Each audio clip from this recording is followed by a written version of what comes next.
Tiffy from LogicMills, and in this video, I'm going to be explaining how to play the game Plunder That Booty.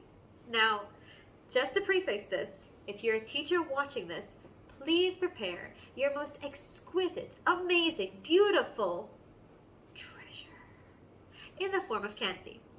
Now, please be wary of allergies and who knows what not, whatever your school regulations are, but, a big chocolate bar, or, in this case, I have my grandma's world-famous, drool-worthy snickerdoodles. These are to die for. Now, students, if you're watching this lesson coming up is a chance for you to win some really good stuff, right? Okay, so the way that this game is played is it has 3 stages, each with a chance for you guys to win some goodies. Now, in the first stage, you guys are all pirates. Arr! And you're fighting for booty. Now, as you can see, this is a decent sized plate for one person, but not for everybody. So what we're going to do is we are going to compete. Whoever can get the most number of points gets to win the booty, or said cookie, said chocolate bar, whatever's up for grabs. Now, if you're a teacher, please write this on the board. You have your troves, 5 of them, A, B, C, D, and E, and each trove has a corresponding value, 100, 80, 60, 40, 20. Now for each of these troves, they have a load. This load represents how many students can pick that trove. So remember, most number of points means that you win the goodies, but there's a maximum number of students that can pick each trove.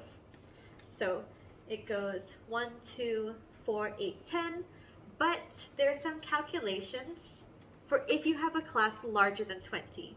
So these are pre-done for a class of 20 students. If you have 40, these are the numbers, 60, these are the numbers, and if you have another number, you can follow this equation. Pause if you need it. All right. Now, here's how you play the game. To begin, set up by giving each student a couple pieces of paper, probably around this big. 3 pieces of paper per student, and make sure they have a writing utensil. Now, what they're going to do for this first stage is very simple. They're each going to write their name on the pieces of paper, and then they're going to write one of the letters. So they're going to pick a trove. Let's say that I want the most points. I'm going to pick A. So I write A on my piece of paper and I hand it in to the teacher. Give them a couple moments to make their decision and then collect all the papers from the students. Here's the very sneaky part, the load. What happens if more than one person picks trove A? Well, they're disqualified. These can no longer be theirs. So, load represents how many people can be there before they all get disqualified. So if, let's say, only one student picks A, then ta-ding, they're very happy. They get to take this whole goodie. But if more than 2 pick it, all students who chose A are disqualified. You then move on to B. You look at whoever chose B, you tally it up. If there are 2 students who chose it, ding! So those 2 students then get to take the goodies.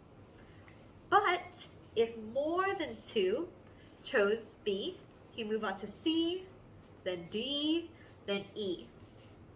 If all of them are exceeded, guess who gets to keep these? The teacher. Ta-ding! Now remember, each of these, you look at it correspond to whatever numbers are there. So if, let's say, you have 6 students for a class of 60, you can have 6 people picking A and it still be fine. Now I would also like to emphasize that even though you have the names written on the paper, they are not revealed. until the end when you announce the winner. What you can do as a teacher, once you have all the papers in, you just open them up and you can tally, oh, I have someone who chose A. I have someone who chose D. I have someone who chose A. Nobody who chose A is going to get it. So you slowly open them without revealing the names, tallying it up, and then figure out what letter is the winner. And then of course you can announce like, oh, Amelia over there has won the prize. And then you can give it. Or if let's say there are multiple people for C, then you give it to them. Unfortunately, they can figure out how to divvy it up between themselves. 3 would be nice, but oh well, it's a rough world out there for those pirates. All right, that is stage 1. Moving on to stage 2. I would,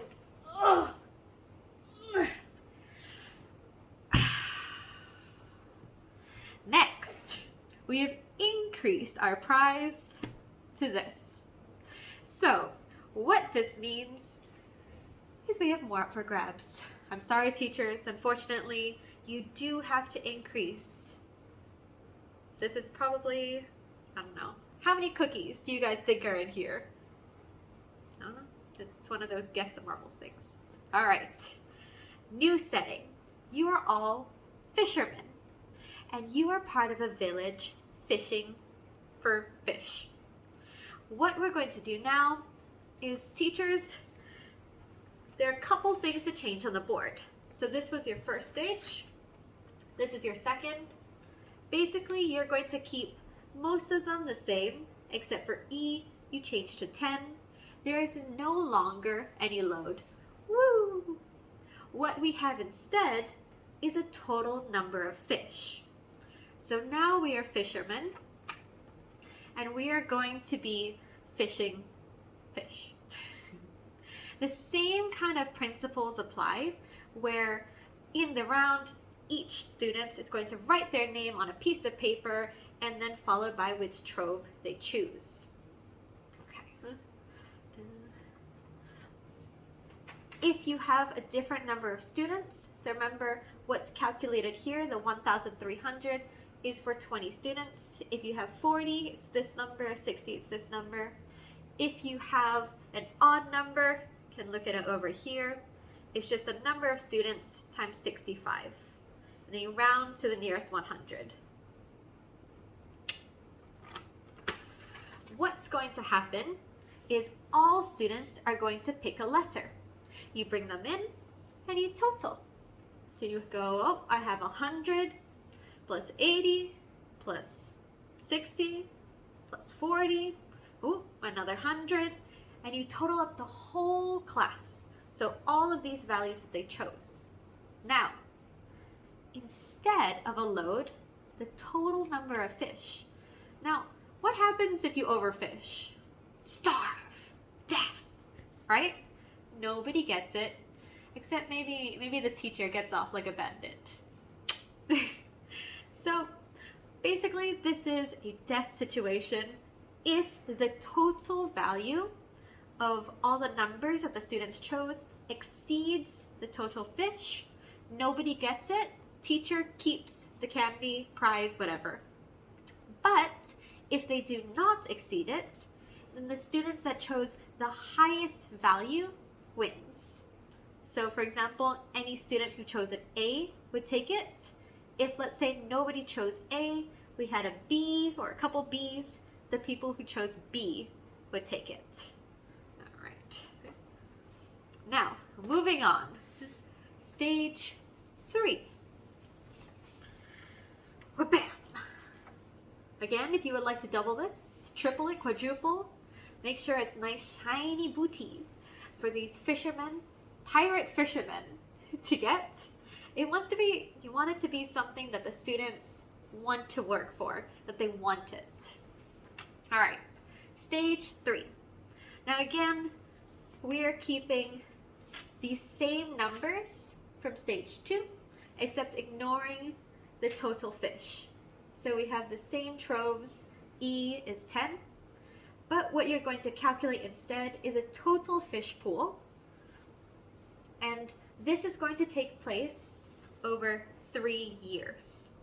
So the total fish pool is how many of the students will fish collectively over 3 years. Now, this makes sense because, if you fish too much over 3 years, you won't have enough baby fish to grow into adults and all in all death. But what you also need each year is a minimum and a maximum. Maximum, again, death due to overfishing, but a minimum, also death. Why? Starvation. If you don't have enough fish to feed all of your villagers, death.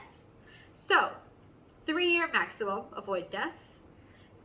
Yearly maximum, avoid death. Yearly minimum, avoid death. So these are 3 numbers that you need to calculate.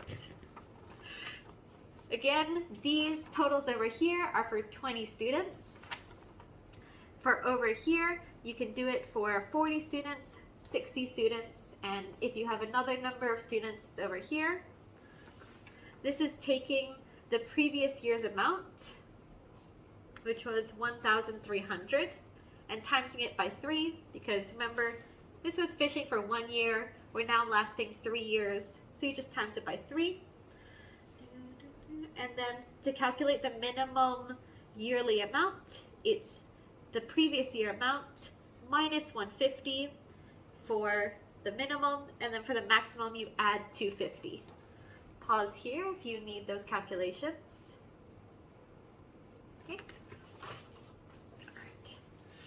Now we let the students discuss.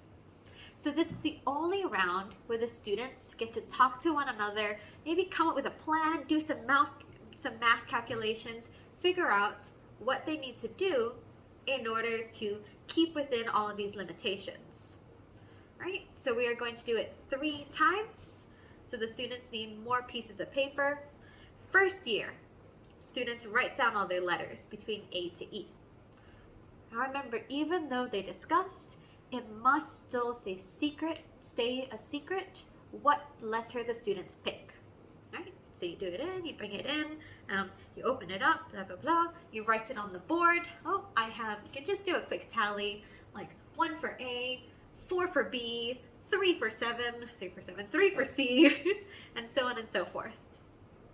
Now they've seen what's happening. Then you check, you total. Did they keep it within the annual maximum and the annual minimum? Yes? Okay, we proceed on to the second year. If they did not, game end because they've starved or who knows what not, and you get to keep all the booty. If they survive, move on to year 2. Do the same thing where each student writes a new letter, hand it in, tally, check the annual maximum and minimum, check that it's still within the total. If they survive, move on to year 3. So the same thing happens for 3 years. You just make sure that they kept within all of the limitations. If they did, the student with the highest point value gets to win the prize. The student. So remember how they wrote all their names on it? You go back, you check, oh, I have Gregory who, has a total of 5,000. He wins the prize. So he gets to keep it. And this is how you play Plunder That Booty. Thanks for watching. Bye!